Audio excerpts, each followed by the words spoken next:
anywhere else on his body? Just basically the back of the neck off, and once in the temple, and I think I sliced him. This is Michael Hernandez.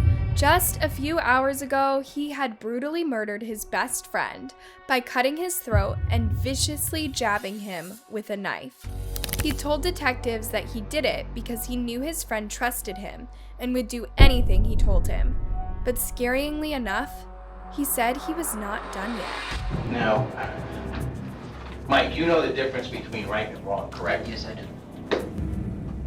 Do you think what you did is right or wrong? No, I don't. Well, what don't you think? I think it is neither right, but I don't think it was wrong. Are you sorry that this happened today? No, I'm not. So, what would make a 14-year-old be that evil? This is the case of the Wannabe serial killer. Tuesday, February 3rd, 2004.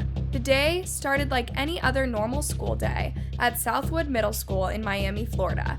The classes were just about to start when suddenly, two male students busted out of the boys' bathroom, running and screaming in horror. The security guard saw the fear in the boys' faces and rushed to the bathroom to check what was going on, but what he saw made him recoil in pure terror. In one of the bathroom stalls, a 14-year-old boy lay limply across the toilet seat with his face looking down. A pool of gore had formed on the floor around him, and he appeared unresponsive. The boy was later identified as Jamie Go, a shy and quiet straight-A student who was kind to everyone and loved playing the violin. He had multiple jabs on his neck, and it seemed like his throat had been cut. But who would do such an awful thing?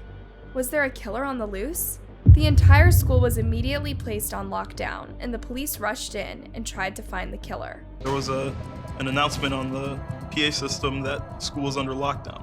What they explained to us was that a boy was found dead in the school.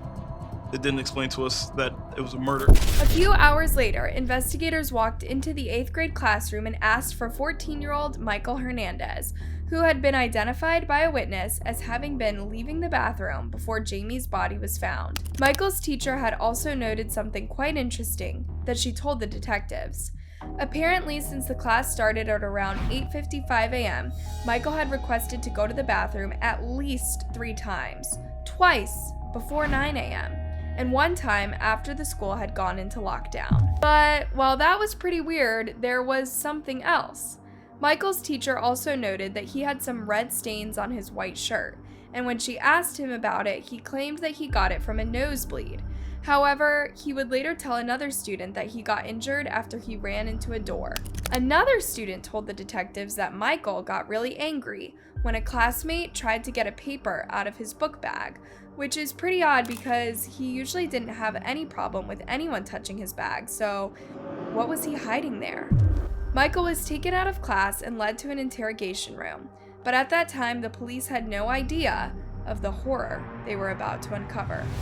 Do you know an individual by the name of Jaime or Jamie Goff? Yes, I do. And how do you know Jamie?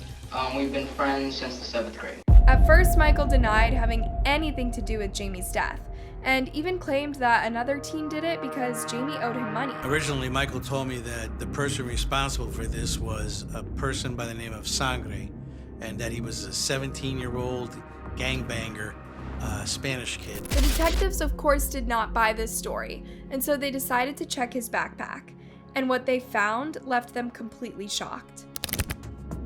Inside the bag was the windbreaker, a knife, latex gloves. There was blood on the windbreaker, and the knife, of course, was bloody as well. When Michael was confronted with this evidence, he caved and made this chilling confession. Why did you make the suggestion to Jamie to go inside the school today?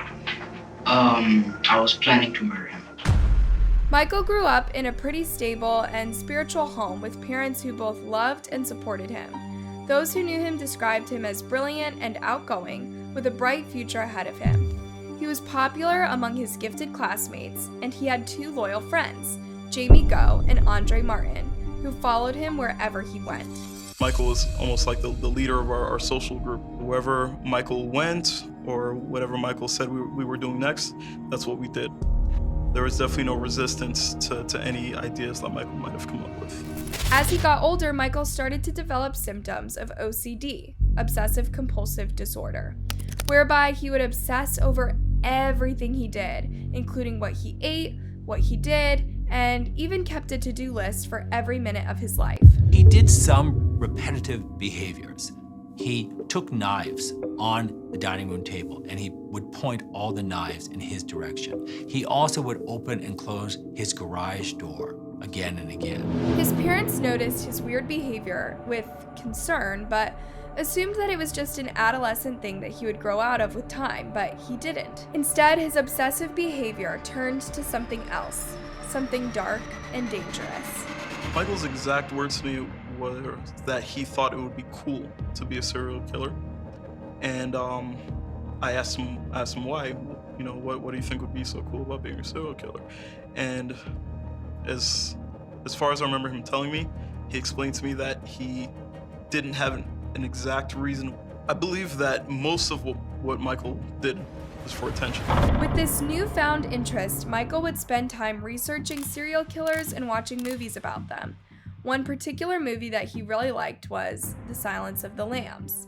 Between the real life and fictional serial killers, I think he tried to take aspects of both and, bring them into himself, whether it was Hannibal Lecter in Silence of the Lambs or, Ted Bundy in real life. I think he found aspects of both fiction and reality that he appreciated. While Michael's friends, Jamie and Andre, were a bit creeped out by his fascination with murder and death, they thought that it was probably a phase that would wear off with time. But then, Michael did something at school that left Andre completely terrified of him. We had a middle school football game called the Turkey Bowl, and Michael, Jamie, and myself were hanging out with a few other students.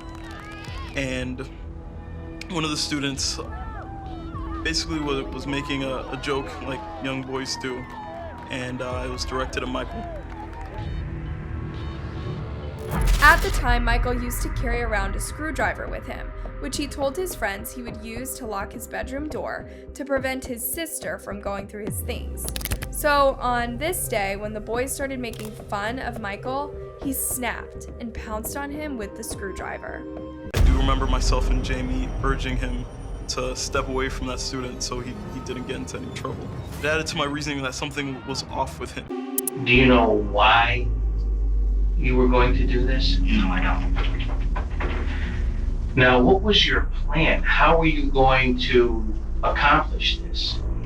I was going to get him into the stall, the last stall, because it's the biggest, so I'd have more room. Now, this is in a restroom? This is the restroom, On which floor? second floor. On the morning of the murder, Michael had apparently asked Jamie to meet him at school a little earlier than everyone else, which was not really unusual considering that they were both gifted students. When they met, Michael lured Jamie into the bathroom by telling him that he had something to show him in there. I got him into the stall by saying, "Look, I have something to show you." So I got him into the stall, and I told him to turn around because I wanted it to be a surprise. Before that, I put on the gloves. He saw me put on the gloves, and I said, "Oh, that." Oh, you're going too fast. And I said, "I like them because they're comfortable." Notice how fast and excited his voice gets as he narrates his story? According to experts, retelling a story can be a way for someone to relive an experience. And in the process, it often brings back the feelings that someone felt at that particular time. Experts also believed that his fast talking could be due to his eagerness to show the detectives just how smart he was in planning and executing his crime. And the fact that the crime is murdering his best friend doesn't seem to bother him. Now, you also said that you put on gloves. What kind of gloves were these? They were latex gloves. Where did you get them from? My mother purchased them at Walgreens the previous night. Why did she purchase these? Was that at your request? It was at my request because I said that I needed them for extra credit for my science class. This particular information shows that the brutal attack on Jamie was not a heat of the moment thing. It was premeditated. Michael said that he had planned it for a week and even had written down a to-do list of how he was going to carry out the murder. On top of that, he also had gone as far as creating a secret compartment on his back where he was going to hide the murder weapon. Now, you and him are already in the stall, correct? Yes. Did he go into the stall first? Yes. Did you follow him? Yes, I did. Did you close the stall door? Yes, I did. Now, what transpired next? Okay. I was talking to him and I told him, all right, now I have to put my hand over your mouth. Okay. And so I did, and I lifted his neck up. Now, was he facing you or was he away from He you? was away from me. Did you put your hand over his mouth? Yes, I did. And which hand did you use to put over his mouth? My left hand. Once you did that, what happened next? I had already before I put my hand over his mouth, I already put my knife out. So the blade was already out. Jamie innocently did everything that Michael told him because he was his friend and he trusted him. But Michael cold-heartedly betrayed that trust by cutting his throat and jabbing him more than 40 times on the neck. Jamie say or do anything? Did he put up a struggle? Yes, he did. He turned around after I did that. He asked me not to kill him. So I told him, okay, I'm not going to if you cooperate. Okay. Which was a lie. This has got to be the worst kind of betrayal that anyone could ever go through, and I can't even begin to imagine what was going through Jamie's mind as his best friend brutally murdered him. But if you thought you've heard the worst about this case, you're terribly mistaken. Michael told detectives that Jamie was actually not his first target. He had planned to murder his other friend, Andre, before killing Jamie. But when he tried to lure Andre into the bathroom, Andre instinctively refused. Intentions yesterday were to kill Andre. The same way that I killed Jamie today, except for the fact that I was going to stab him in the back and stab here, and that would have been it. When detectives searched Michael's room, they found a journal where he had written down a list of people that he intended to kill, and among them was his older sister. Despite being 14 at the time of the crime, Michael was charged as an adult with first-degree murder of Jamie and first-degree attempted murder of Andre. He was found guilty of both charges and sentenced to life in prison without parole, plus 30 years for the attempted murder. However, he only got to serve 13 years of his sentence before he collapsed and died in April 2021 at the age of 31. But on a less tragic note, Andre grew up to become a police officer, a decision he says was inspired by this terrifying experience. What are your thoughts about this case? Let me know in the comment section, and don't forget to like this video and subscribe for more.